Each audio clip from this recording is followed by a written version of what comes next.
¿qué más? Amiga, da por el No denunciar a la justicia. Aquí tengo yo. ¿Quieres guardar? Yo guardo. Causante, creo que esas fueron las que vimos antes del intento. Hay otro grupo de causales que tiene que ver con asuntos que son ya morales, digámoslo así, el desobedecer a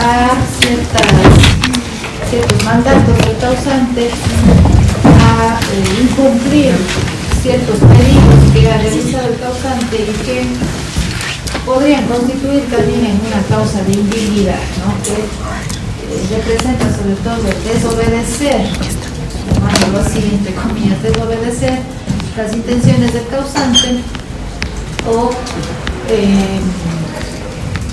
no cumplir, ¿no?, con ciertas obligaciones que se han impuesto en el testamento o a raíz de una situación de confianza entre el testador y el causante.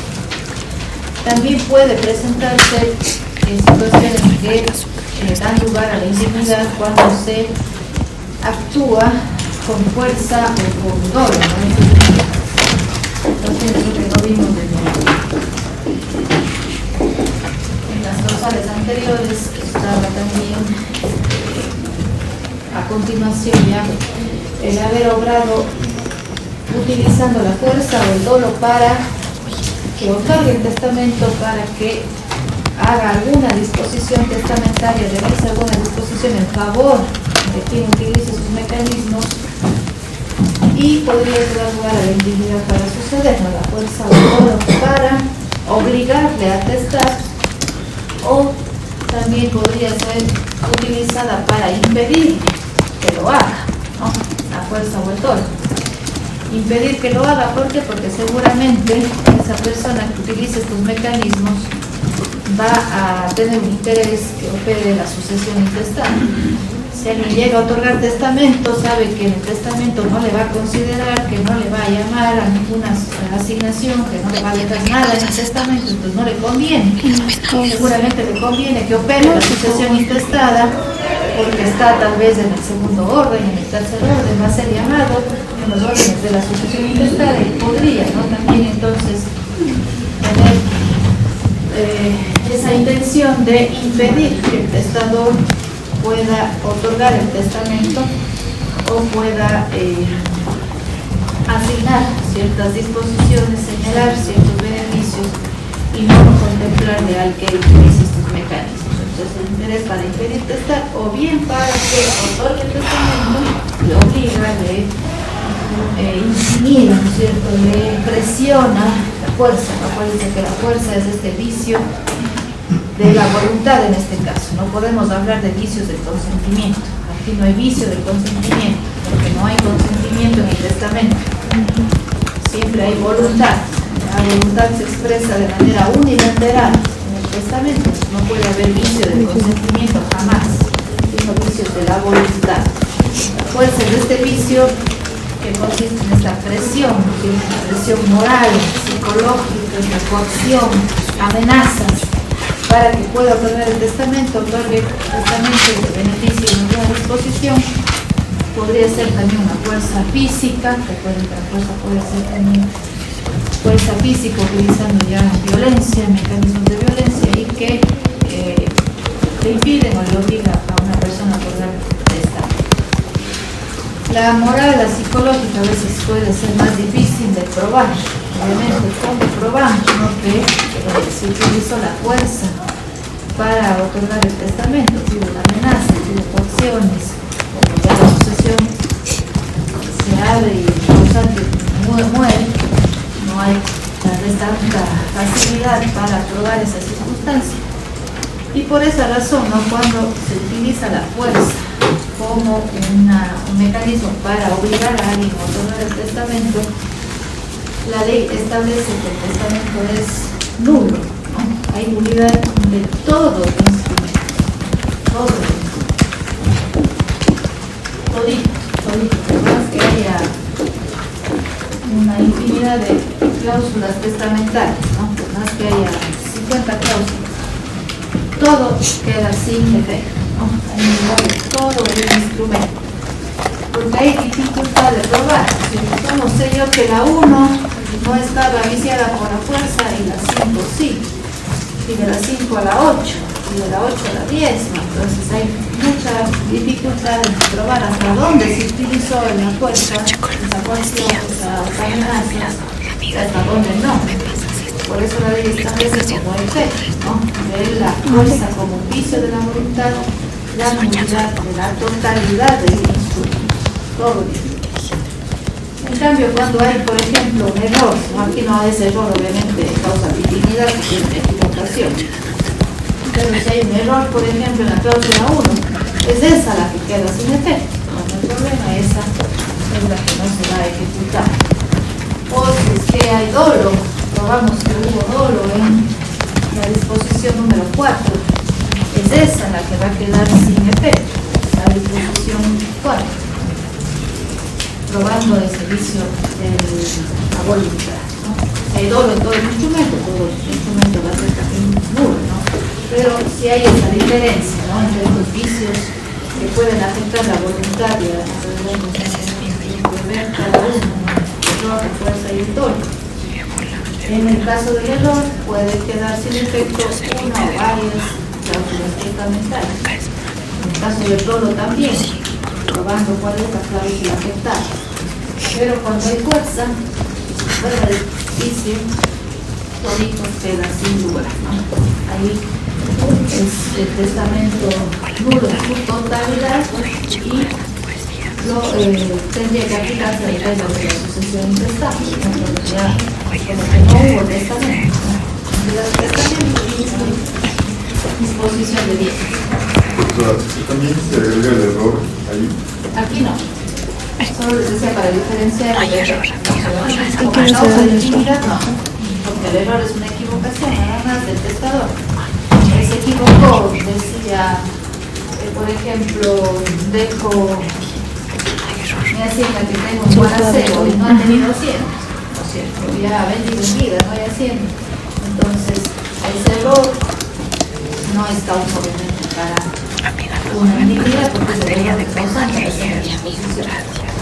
Pero si es que hubo terceros que utilizaron la fuerza, utilizaron las armas, el dolo, Aquí solo como ustedes, Sí, sí. suena de la aplicación de la U, sí, Alguien está en peligro, no le importa que esté en peligro. no, que alguien está Coja pidiendo mochilas, ayuda. todo. Algo así, sí, Pero toca todo el tiempo, No toco, ¿cómo? sí, estaba yo No sabes. clase, estoy en peligro, ayúdame. Yo sé. Hay gente que solo toca eso por molestar, ¿sabes? Te vamos a Igual nunca me sale, igual nadie me va a ayudar porque estamos bien ocupados. sí, hace un buen cabecero, no creo que también son 2 veces. Yo le quiero la pocha al TikTok así. Bueno, entonces el error es diferente, ¿no? La fuerza, el dolo, ese sí, son vicios, aquí sí la fuerza, el dolo, terceros que utilizan esos mecanismos para que alguien no lo testamento mismo lo haga. El dolo, recuerden ustedes, es la intención. El dolo es la intención de causar un daño, de perjudicar a otra persona. Entonces yo podría utilizar el dolo, engañarle, decirle, déjame la casa, yo te dejo mis 10 millones de dólares, hermano. Entonces, es una forma de manipular, donde hay la intención de convencer, utilizando ciertas maquinaciones, artimañas, ¿no? Lo llevo a convencer dolosamente, intencionalmente para obtener algún beneficio y perjudicar. Entonces, quienes utilizan la fuerza, el dolo, probando obviamente estos vicios, son hechos que hay que probar, incluirían en causas de indignidad. Podría suceder, ¿no es cierto?, que el testador en vida supere esto, ¿no? Que si bien le obligaron a otorgar testamento, le llevaron a la notaría con el revólver en la cabeza, ¿no es cierto?, fuerza física. puede ser que supere ese mecanismo de fuerza empleada, ¿no? Que otorgó el testamento el día de hoy, obligado, presionado, amenazado, y que luego de unos meses desaparece, digamos así, el peligro, desaparece esta intimidación. La persona que utilizó la fuerza tal vez se quedó convencida de que ella el testamento se otorgó y que eso es lo que se va a ejecutar. Pero ¿qué puede pasar? Mientras viva, podría el testador revocar, ¿cierto? Esa es una facultad que tiene solo el testador.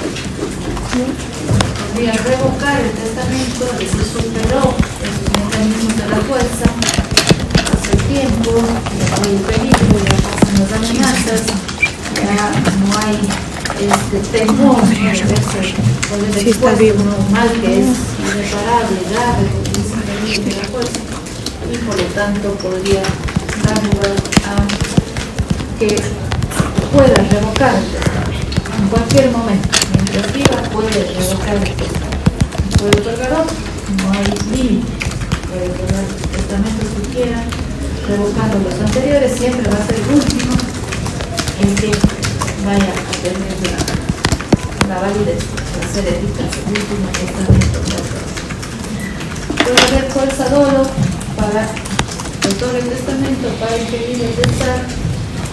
La ley habla de que también quien utiliza la fuerza o el dolo para ocultar el testamento, que dolosamente oculta el testamento, retiene el testamento, destruye el testamento, ¿no es cierto? Habla la ley en estas causales de intimidad. Esto tal vez podría darse cuando hablamos de un testamento cerrado.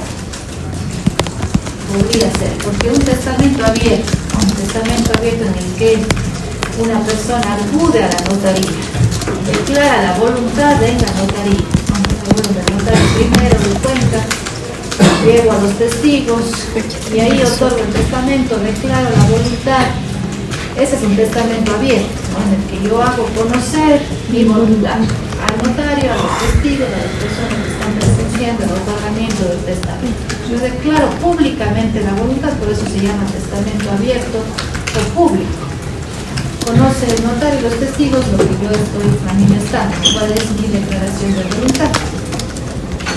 Entonces eso queda registrado, aunque es obviamente el testamento integrado al protocolo del notario.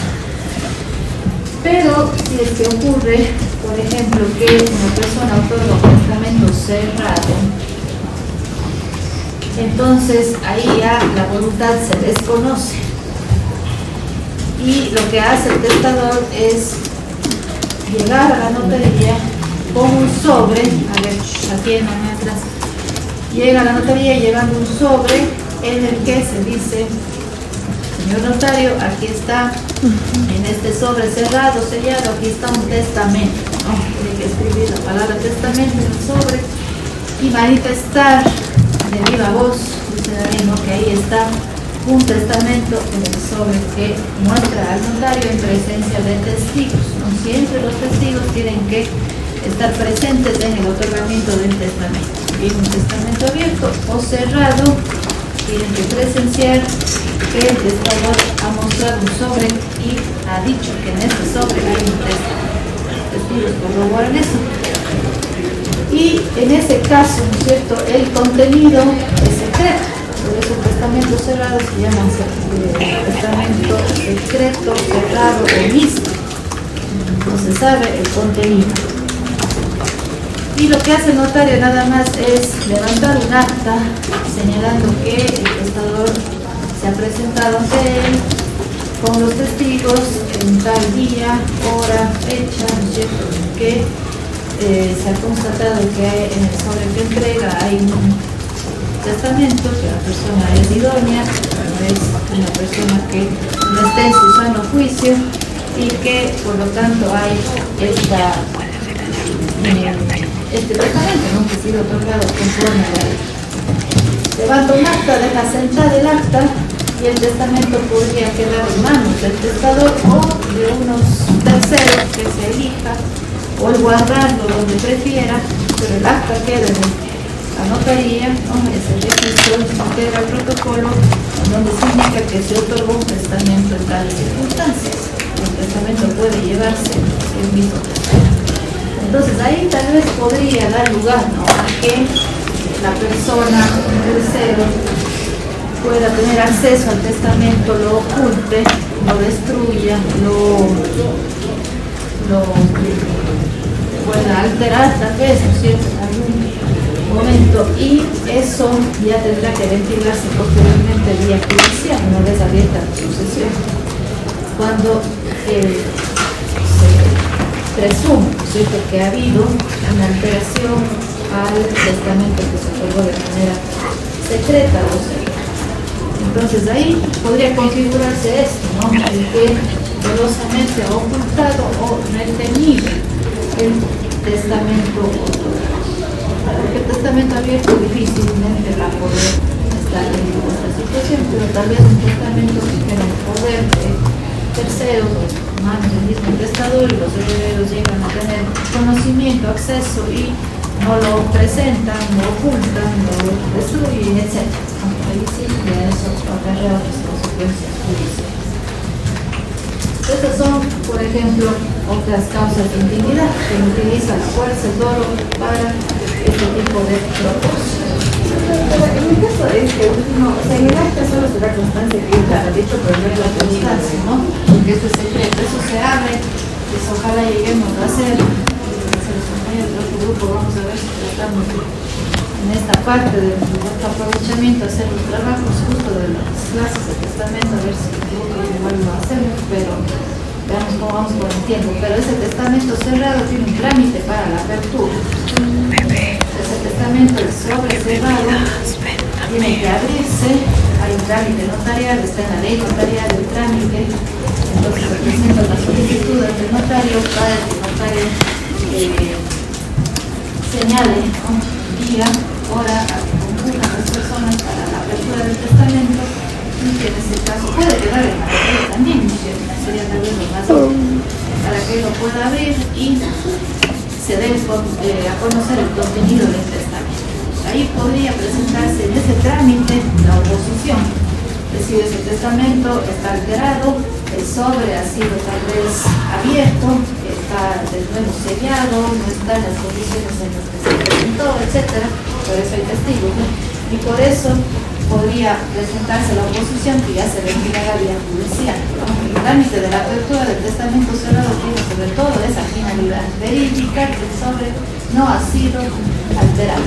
Esa es la finalidad, más no ver el contenido, si están bien las disposiciones, si es que asignó la mitad a los hijos. Eso no es la finalidad del trámite de la apertura del testamento cerrado. Todo tiene como finalidad ver que el sobre no ha sido alterado, que no ha sido roto, que ha habido sustracción del testamento, etc. Por eso sí es el trámite de la apertura que está en la ley notarial, artículo 18. Para que valga siempre debe ser dejado entre el notario, o puede valer un testamento que simplemente tenía en la casa la persona. Ese testamento puede ser un documento privado, ¿no? Sí puedo hacer un testamento privado, documento privado, pero ese hay que convertirlo en un documento público. Es decir, tengo que llevar a la notaría para que se integre el protocolo del notario y se cumpla con esa publicidad.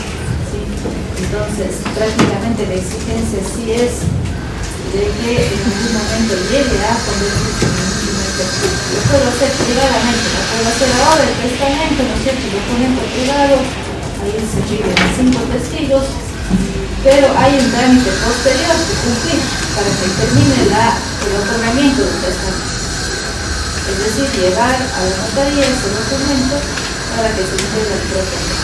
Lo del testamento cerrado sigue siendo, existe en la práctica, se da eso.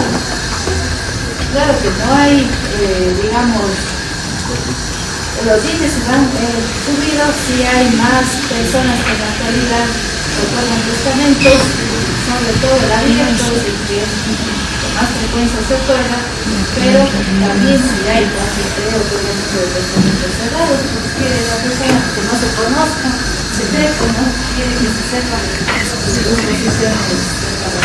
Pero si se hace el documento privado para que tenga validez de apertura, es decir, cuando se muere la persona, tiene que llevarlo el testador a hacer la muerte y después de la muerte. Otra persona sí le puede llevar la cabeza de testigo. Al muere, eso sí se puede hacer. O sea, la pueden llevar luego. Procedimiento igual, ¿no? Igual hay un procedimiento que ahora como digo, cuando trabajos veamos el procedimiento porque se pide al notario, el notario lo que hace es convocar a los testigos para que reconozcan las firmas, ¿no? Y envía al juez para que se haga el reconocimiento, se rubrique, se ponga la firma del juez en cada página del testamento y luego remite de nuevo al notario para que se incorpore el protocolo. Igual hay un trámite para la publicidad, no para hacer público, es un instrumento privado. Publicidad en el sentido de no dar a conocer, no en ese sentido de público por la prensa, no en ese sentido, ¿no es cierto? Sino de convertirlo en instrumento público. Ese documento privado tiene que convertirse en un instrumento público, es decir, que quede incorporado el protocolo del notario, ¿sí? Entonces, con los testamentos hay algunas situaciones, o dependiendo del tipo de testamento. Abiertos y cerrados son de todos, no son testamentos solemnes, abiertos y cerrados. Hay otros que son privilegiados, pero prácticamente no se usan, realmente ahí no vamos a detallar, no son. En la práctica son los testamentos que se otorgarían en tiempo de guerra, no estamos libres tampoco, pero son, ese es un testamento que se otorga de manera diferente. Y un testamento que se otorga en alta mar, frente al peligro de naufragio. Entonces, también, como a pesar tal vez en estos casos de los que estaban en el crucero, los que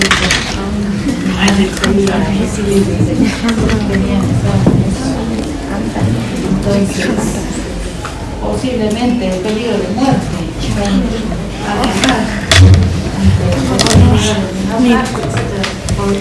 no sé si en esas circunstancias se le ocurra fácil un testamento. puede ser que sí, ¿no? Pero realmente después de que son dos testamentos que se otorgan de manera diferente, menos solemnes, como se llama la ley, pero casi de aplicación nula, no hay esas circunstancias. Entonces son esas son las otras dos causas, ¿no? ¿Qué más es? ¿Cuál otra? Sí, claro.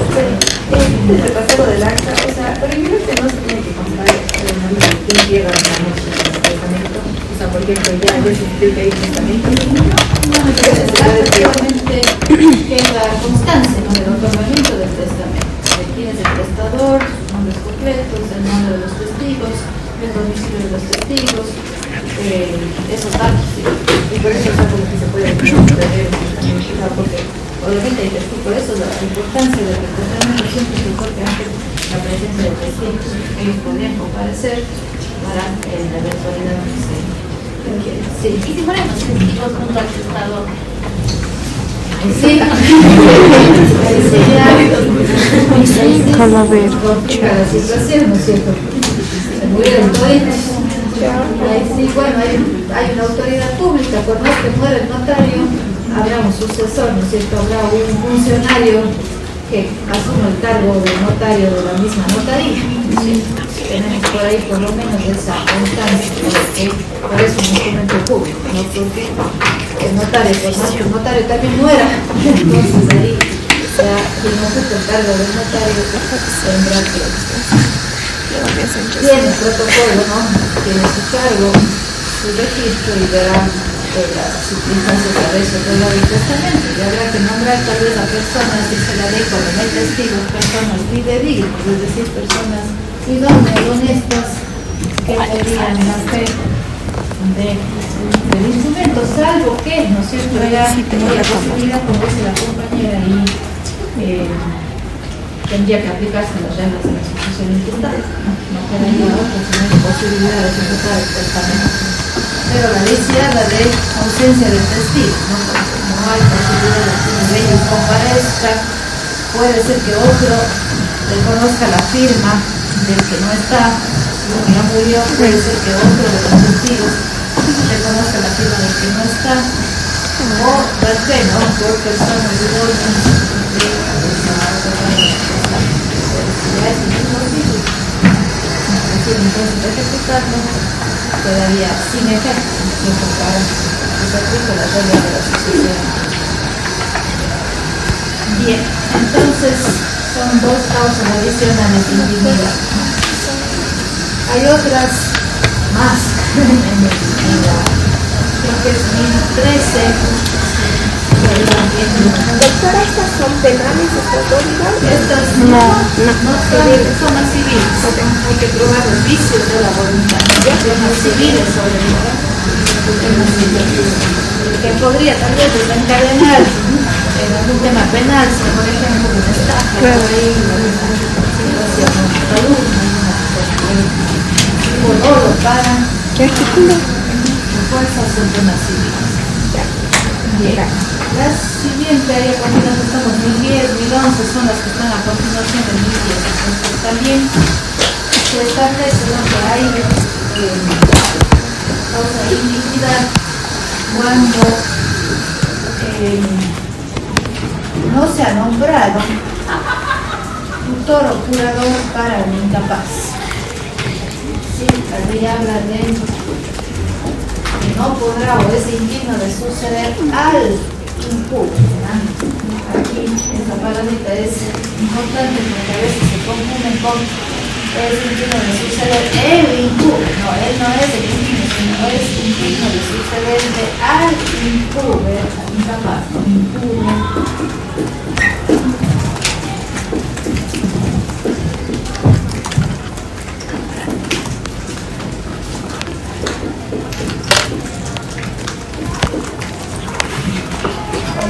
Sordomuda que no puede darse a entender por escrito ni por lenguaje de señas, ¿no? Es algo. Es decir, el incapaz es el que fallece.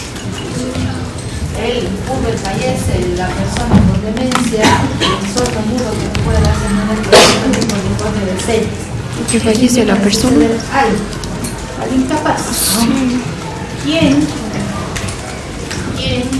no ha promovido, ¿no? Teniendo derecho a sucederle de manera intestada? ¿Por qué a intestar? Porque obviamente un impune, una persona con demencia, solo duro que no puede darse entender por escrito, no puede otorgar testamento. Entonces aquí opera la sucesión intestada, ¿no? Entonces si tienen derecho a sucederle vía sucesión intestada y no provocar el nombramiento del tutor o curador para el incapaz y ha permanecido en esa omisión un año, son indignos de suceder. Es decir, no se preocuparon del incapaz. En otras palabras, lo que esta causa de indignidad pretende es sancionar a aquellos que no se interesaron, no se preocuparon de la persona incapaz. No se preocuparon del incapaz, lo dejaron sin un tutor, sin un representante legal, sin un curador. No les interesa los intereses del incapaz, proteger justamente a la persona incapaz, seguramente no les interesa heredarle. Es una sanción también, una sanción de la ley para aquella persona que no se preocupó del incapaz. Ellos son incapaces de la misma. Ellos No. de ejercicio, pero De ejercicio, ajá. son incapaces, sí, son incapaces absolutos. No es relativo. No tienen capacidad de ejercicio. Relativos son los impúberes. La persona con demencia, la persona sin Ah, no, está bien. Eran absolutos. No, ellos son los adolescentes, son relativos. Los relativos son interdictos, personas jurídicas y los adolescentes. Acuérdense que ya nuestro código ha sido reformado. El artículo 21 ya se ha ajustado a la terminología del código de la niñez. Acuérdense que antes hablaba de joven. ¿no es cierto? Y inclusive había estas edades diferentes para el hombre y mujer. Para la mujer los 12 y para el hombre los 14, ¿se acuerdan?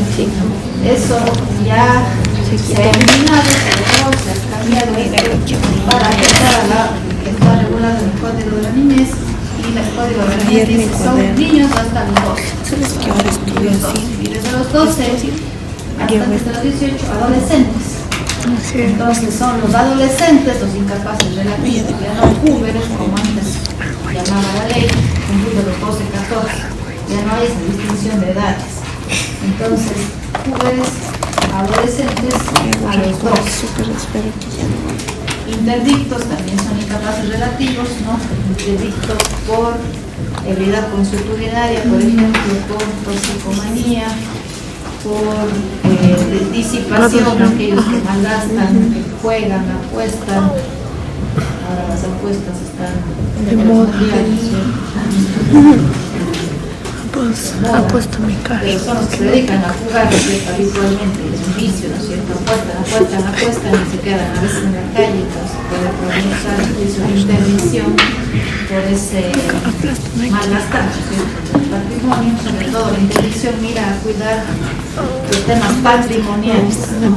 Prohibir que una persona haga disposición de bienes. El tema patrimonial es sobre todo lo que protege la figura de la interdicción. Entonces, interdicto por esas razones, porque ha incurrido en insolvencia, es interdicto por insolvente, no tiene respaldo, no tiene patrimonio con el cual cubrir sus obligaciones, quiebra para los comerciantes, siempre pueden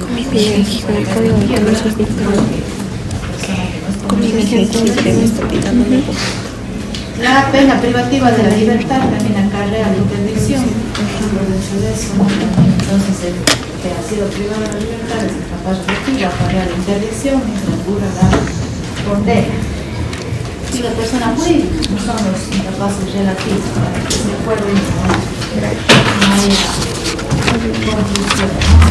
Cuando te digo que estás explicando de la escuela de la ya fue la escuela de la libertad, o sea, ellos son interdictos durante tiempo para administrar bienes, porque sí se les permite controlar el testamento, pero, o sea, el señor es como que cuando estaba ya que cumple su condena todo, pero creo que se le puso a poner la indemnización económica y eso pues tiene que pagar. O sea, después tienen que pagar porque no está exento de eso, ¿no es cierto? Se le ha puesto la obligación también civil, digamos, de indemnizar por los daños. Una cosa es el reparo económico civil y otro penal. Es decir, igual que la condena, y también tienen que pagar la indemnización civil, la pena civil. Son dos fuentes de obligaciones, es decir, un delito y también entonces eso genera la responsabilidad penal y civil.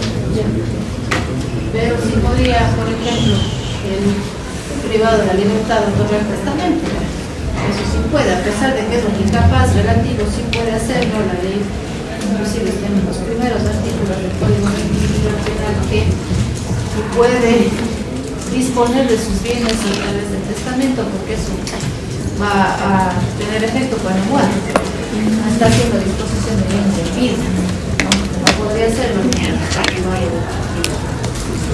Entonces, a eso mira, ¿no? Esta causa de indignidad. Es indigno de suceder al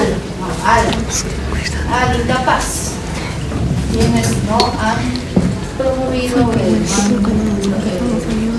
hecho que se nombre un tutor curador y permanecen en esa omisión durante un año establecido. Y luego también de ese año pasaría esta misma indignidad al siguiente orden de la sucesión. Y entonces el siguiente orden para que promuevan el juicio de nombramiento de tutor curador y se proteja al incapaz.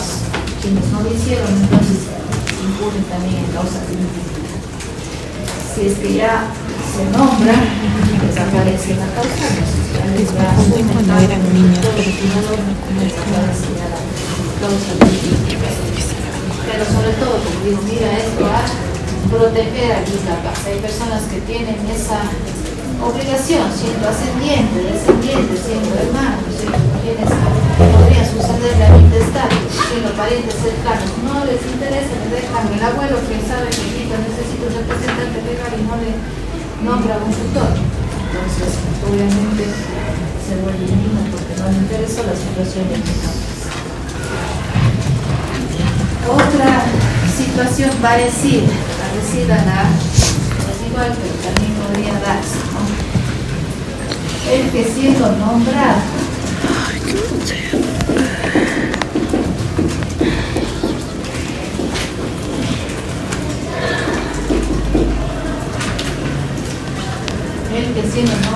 por el testador como tutor, curador, inclusive la otra que está a continuación es también para el caso del albacea, que nombrados por el testador no ejercen su cargo sin justificar por qué no lo pueden hacer.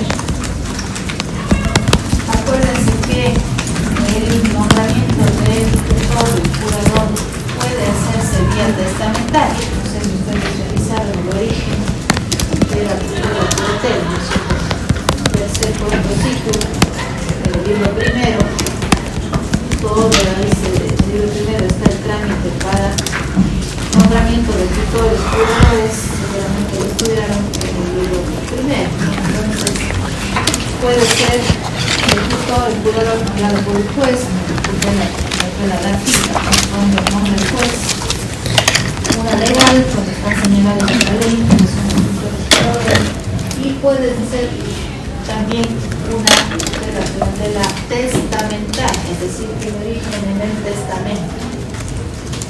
El testador puede nombrar a la persona que quiere ser el cargo, con quien ejerce el cargo de tutor, curador y incapaz.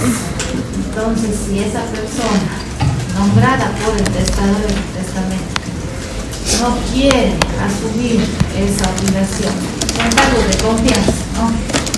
Yo quisiera que sea el tutor de mi hijo, la persona, curador, hermano, etc.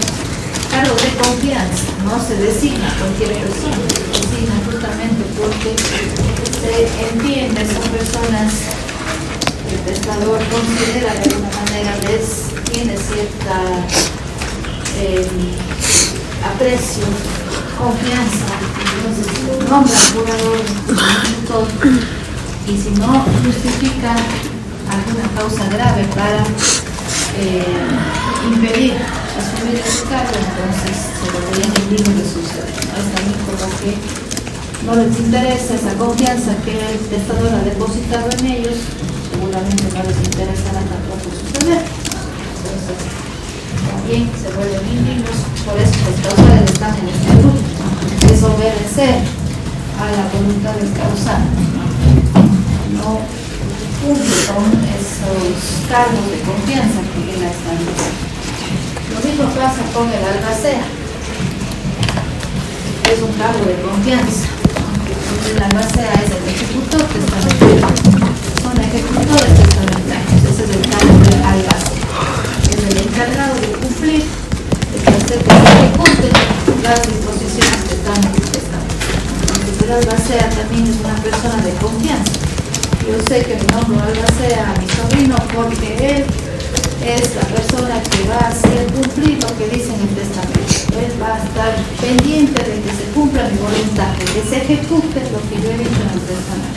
No por una albacea. Si la albacea se excusa también sin probar ningún inconveniente grave, es un indigno porque de alguna manera desconoce ese nombramiento, falta la confianza del testador.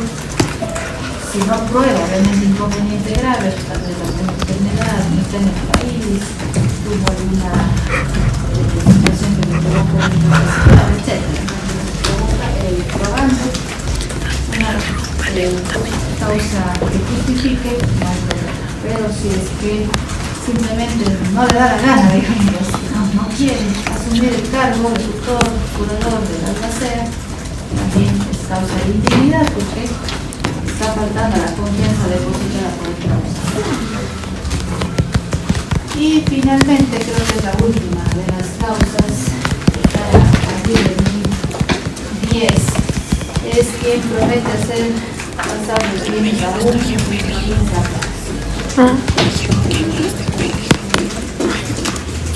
Es indigno de suceder también quien promete hacer pasar bienes a un incapaz. Recordemos que el incapaz no puede suceder. Toda asignación en favor de un incapaz es nula. ¿No? Porque la pregunta que está en el seguro, que habíamos visto estas causas, es nula. También con ustedes, ¿no? La incapacidad para suceder. Toda asignación a favor de un incapaz provoca daño.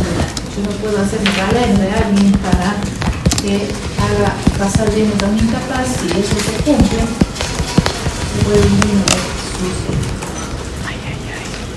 Son las que están, creo que no me faltan las que están a raíz del artículo 1010, causas relacionadas a temas penales y otras que están relacionadas a temas civiles prácticamente, ¿no es cierto? Que tienen que ver con la sanción, sobre todo la sanción de impunidad por no cumplir con la voluntad del causante. Se tiene ahí una relación ahí de confianza, de especial consideración con ciertas personas, y si esas personas no les interesa cumplir, ser recíproco, ¿no?, con lo que el causante ha querido, seguramente no les va a interesar y se podría configurar estas cosas. También, ¿no?, podría entrar como una especie de causa de indignidad lo que está en el artículo 25 del Código Civil. Ustedes también estudiaron la filiación. Es el artículo. Estudiaron la filiación. ¿Cómo se establece la filiación? ¿Cómo establecemos la filiación? Es decir, el vínculo que hay, el cual se desprende que una persona tiene a partes. Yo soy hijo de esta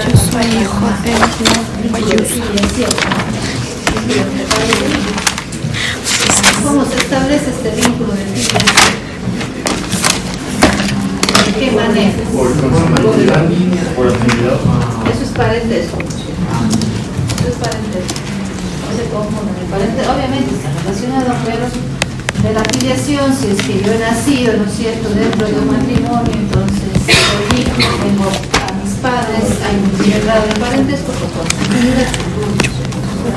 Pero la filiación, ¿cómo establecemos? Es decir, ¿cómo sé yo que esas personas tienen como padres a X y Y? Por haber nacido dentro del matrimonio, por haber nacido, ¿no es cierto?, dentro del matrimonio. Están los padres casados, se entiende, se supone que esos hijos son producto de ese matrimonio, tienen a sus padres por haber nacido dentro de un matrimonio, dice la ley, siendo verdadero, putativo y imputativo es el patrimonio aparente, ¿no? Válido aparentemente, pero es nulo, pero también está en el artículo 24. Entonces, formas de establecer la filiación. Haber nacido dentro del matrimonio o de una unión de hecho, obviamente también reconocido como todo se quiere, matrimonio o unión de hecho legalmente reconocido. ¿Cuál es otra forma de establecer la filiación? Por haber sido reconocido voluntariamente. Reconocimiento voluntario. El 24. Voluntariamente los hijos. Se establece la filiación. Establecido ese vínculo. Sí. Horrible. Tengo traumas. A las personas como padres, reconocimiento voluntario. Abrió una. Y Abrió además, ambos por dos. declarado judicialmente o de haber sido declarado. En esa tercera está justamente el problema del artículo 25, ¿no? Por haber sido declarado judicialmente, es decir, no le quiso reconocer voluntariamente como hijo, no le quiso reconocer. Entonces seguramente tampoco le va a interesar heredarle. Es una sanción, ¿cierto?, que establece el 25 por esta causa tercera del 24, el haber sido declarado hijo, ¿no? Una declaratoria judicial, hubo que promover un juicio para que el juez señale que tal persona es el padre de sus hijos. Entonces, el artículo 25 establece que pierde los derechos en relación a los hijos que no se han reconocido voluntariamente, inclusive el derecho de heredar, ¿no? De sucederle por causa de él. Veamos el 25. En los casos señalados en los literales A y B del artículo anterior, los derechos de los padres y de los hijos son prorrogativos. Pero en el caso del literal C, el hijo tendrá todos los derechos como los demás hijos y los padres tendrán todas las obligaciones totales, pero no podrán exigir ningún derecho ni siquiera el derecho frente a los hijos de quienes no reconocieron voluntariamente. Se entiende que hay reconocimiento voluntario, no solo en el caso del artículo 249, sino también cuando el padre o madre confiesan serlo, o sea, allana la demanda del hijo en juicio de investigación de la paternidad y maternidad. Entonces, vean, aquí se configura también una causa de nulidad, porque claramente y expresamente se dice: conservan los hijos los derechos, ¿no es cierto?, en relación a sus padres. Son derechos y obligaciones correlativos cuando estamos frente a un reconocimiento voluntario o al nacimiento dentro del matrimonio también de hecho. Se mantienen derechos y obligaciones recíprocos, correlativos. Las obligaciones que hay en relación a los padres, derechos en relación también a los padres y viceversa. Pero en el caso del número 3, es decir, con el declaratorio judicial, los padres no conservan esos derechos, también inclusive el de herencia, no podrán sucederles vía sucesión por causa de divorcio. Entonces, sanción también, ¿no? Por no querer reconocer. ¿Qué sería intestado?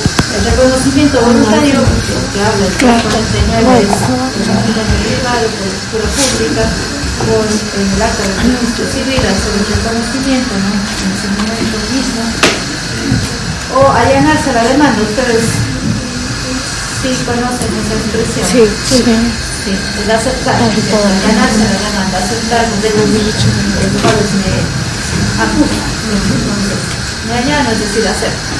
Estoy confesando entonces que soy padre o madre.